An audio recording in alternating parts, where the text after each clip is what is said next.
Hey guys, welcome to the first TBR of 2022. I am, these videos are my favorite to film every single month. I'm excited to talk about all the books that I plan on reading in January. I'm not completely tied to this list. These are books that fulfill various reading challenges that I'm joining in on, and books that I'm currently excited about, but I'm totally okay with mood reading in January and leaving some of these books and grabbing other ones. I'm also trying to dwindle down my physical TBR. I was supposed to have 30 books or less on it by the end of 2022. So I'm trying to help myself get through all those books. This actually reminds me I should probably grab a book off of this stack that I recently made that I need to read before May. I'm gonna grab one more book. I grabbed two more because why not? Okay, so a lot of these fulfill different reading challenges. Like I said, I hopefully will remember to mention them all. The very first book that I'm excited about though is Crooked House by Agatha Christie. This book is going to be the Agatha Christie that I attempt to solve in January. So for 2022, I'm going to be trying to solve one of her books each month so I can hopefully get through some of my unread Agatha Christie. So excited about this one. I have heard really good things. This is one of Agatha Christie's favorite books. So I am going to be doing a video here on my channel sharing the insights into me trying to solve this, and then I will have an extended cut of the same me trying to solve this with more footage over on Patreon. So if you're interested in that additional footage, I have Patreon linked below. So the interesting thing is this book was one of the most mentioned that I needed to try to solve next. And when I read the back, when I did my book haul recently with this one, I was so confused. So I'm just gonna go into this one blind because I didn't really understand what was going on. And that's okay. I just know it's Agatha Christie, so I'm most likely going to enjoy it. If you would like to read this book in January as well, then you can be ready for when I have my video where I'm trying to solve things and then I don't give you spoilers because you already know what's coming. Yeah, so first book, I plan on reading this like probably pretty early on in the month, but my video I think won't be until like the 17th-ish. Then in the mystery vein, another thing I'm going to be doing in 2022, I think. I haven't made this an official thing because I don't want to lock myself into something that I end up not wanting to do. But I think I am doing a reread of Nancy Drew. I'm starting out January with The Secret of the Old Clock, and we'll potentially be doing one a month. I'm going to see how January goes and go from there. If you're interested, grab The Secret of the Old Clock and we can be reading this together. I'm not really doing any kind of like buddy read type thing.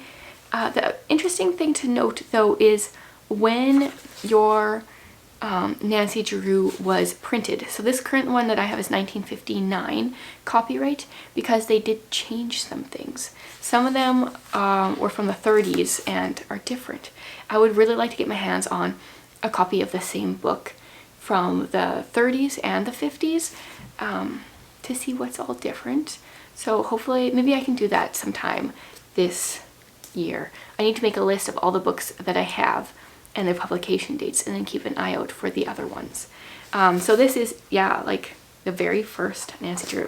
I'm excited to reread it. I haven't read any Nancy Drew since high school. Then, like I have said previously, I am determined to like Jane Austen.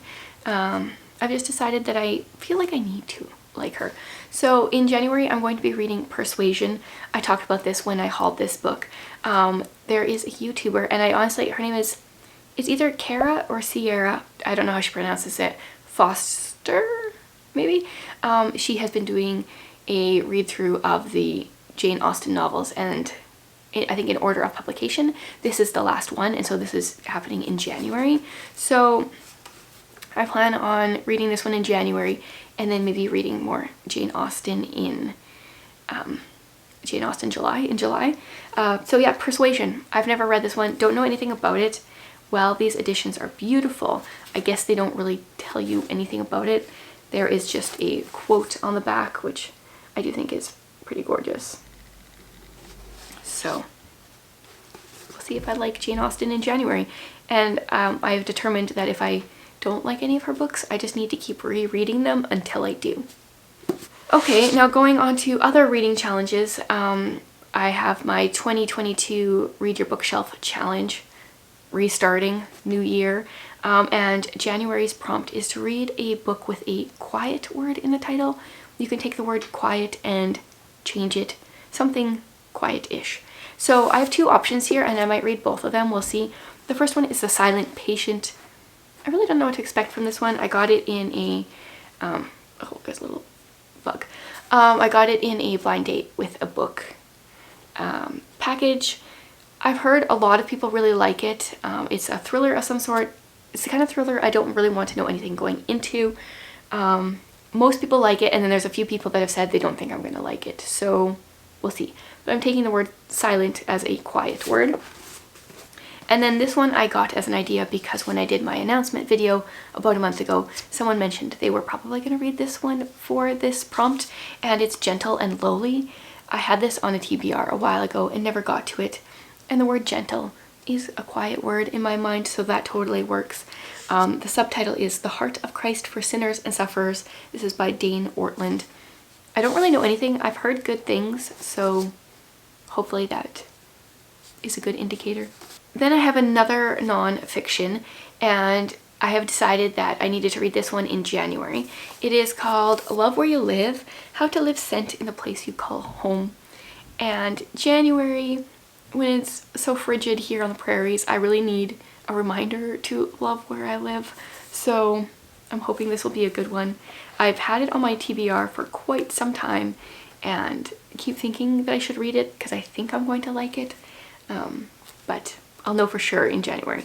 Oh, I see. Here I have these like papers to remind me of different reading challenges. This is my classics TBR list.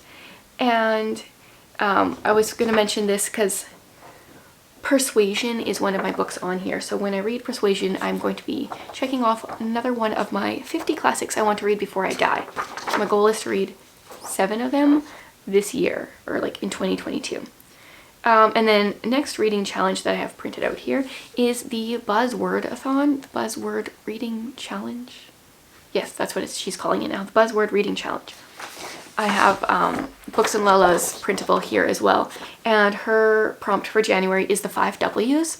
So it's who, what, where, when, why, but then she also added in how, which is good because I didn't realize how hard it would be to find a book for that. But I have How Far You Have Come by Morgan Harper Nichols. This one I got as a gift from Gloria, and it's poetry. I'm not really sure.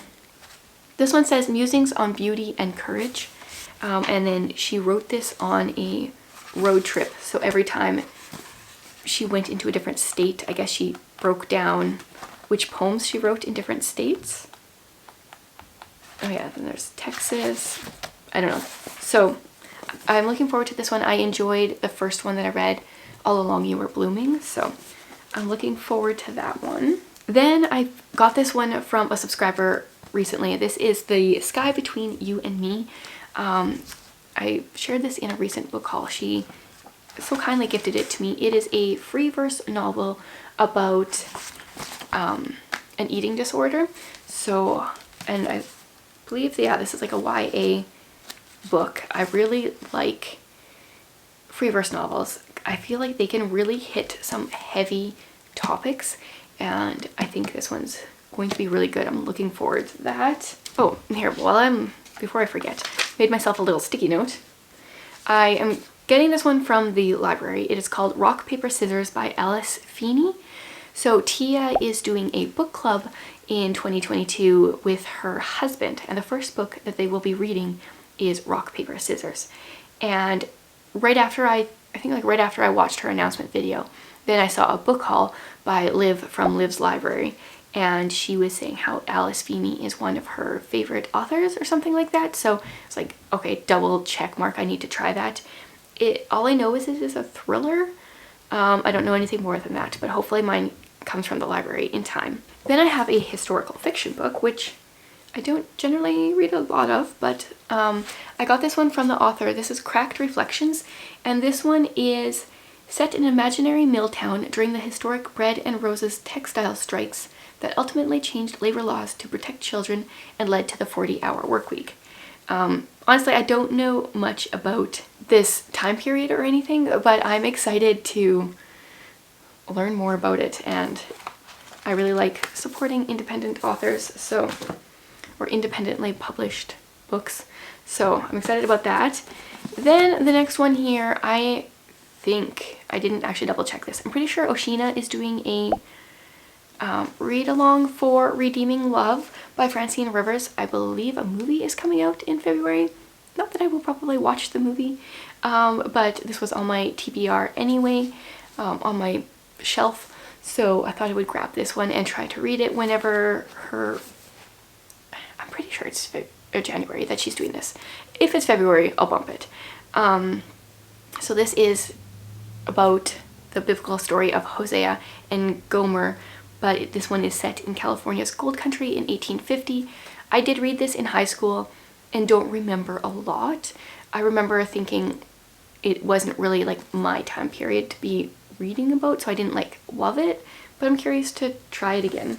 Then another one that's been on my shelf for a while, this one is Outbreak by Davis Bunn. This one has to do with a pandemic off the west coast of Africa, and I'm curious. I've actually really been enjoying pandemic books in the last couple years, so here's another one to add to my stack. I've never read anything by this author, but this is supposed to be a Christian suspense book, so I'm curious. And then these two books I just grabbed off of my stack of books that I want to read before my birthday. It's pretty much rid or read. I need to either get rid of it or read it. And they're both historical fiction as well. So this one is Mapping the Bones by Jane Yolen. I had such high hopes for her writing, and then I read one of her books and then I just haven't been interested in her other ones. So this is set in 1942 in Poland, and I'm not really sure. I read Briar Rose, and ever since then I'm just not really interested in her books, but I'll give that one a try. And then the last one is The Huntress by Kate Quinn, and I can never remember if I have read The Alice Network. It's one of those books I know I've got from the library multiple times. I think maybe I started and wasn't interested. I need to decide if Kate Quinn is for me. Historical fiction isn't my like favorite genre, but I have a few authors that I really like in that genre, so I gotta decide if Kate Quinn is one of them or not. Book is a little bit bigger than I would like. Okay, next day, Chantel jumping in here because I knew I was going to forget. I am also going to be joining in on the Read in the New Year. That is a readathon put on by Holly and Oshina, and it is going from January 1st through 7th, and there are 7 prompts.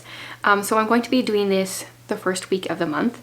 I think I'm going to try to see if I can overlap with the TBR that I have put out there, but I also have another book that covers like a lot of these. So the first prompt is Lose Weight, a book under 250 pages, and I actually have a few of them, but one that I'm kind of leaning towards like starting at the beginning of the year here is The Secret of the Old Clock. I think this one's like 170 some, 180-ish pages, so that one works. Then we have Eat Healthy, where food/water is a major part of the story. And so, sorry about that, because this one is about an eating disorder. Food has a lot to do with it. And then number 3 is Drink More Water. That's water on the cover or in the title. And I actually think that this is water on this. I know it's not blue, but it is about an outbreak off the west coast of Africa. So I think that's water there. A book set in the past. I don't know if this one has a date, but I mean, The Secret of the Old Clock, this was fairly old, so that would work. A new to you author. Both of these other books, this one would work, and this one would also work. I've never read from either of these authors. A book in a series, so we've got Nancy Drew, that's part of a series. And a book you didn't pay for. Oh, well, this one was gifted to me. So I can do this with these 3 books. I can fulfill those 7 prompts. The other thing I was thinking about is I have a book that would be a super quick read that fulfills a lot of the prompts. So this one is Pescetti and Meatballs. So this one is under 250 pages, I'm assuming. It actually doesn't have page numbers, but it's short, so I'm pretty sure. Where food/water is a major part of the story. Well, it's called Pescetti and Meatballs, and it has spaghetti right there on the cover, water on the cover or in the title, and there is a glass of water there as well. A book set in the past. I mean, these were comics in the, what, 80s, 70s? I don't even know. 70s and 80s, so set in the past. A new to you author. I mean, I've read some of these comics when I was like a kid, but I would still consider this like a new to me author. And a book in a series. I think there's more in this series. I mean, it's a cartoon. I'm not sure about that one. And a book you didn't pay for. I can't remember if I got this one from the thrift store or a little free library. So that might not cover this one, but it covers quite a few of the prompts. So I might do that one as well, or kind of instead of some of those other prompts. We'll see. So now back to the wrap up of my other video. So there you have it. Those are all the books I'm currently planning on reading in January. Some books I'm sure will be added, some might be taken out. That's how it goes. I would love to hear like what are some of your top books on your TBR for January, and I hope you guys have a wonderful start to 2022.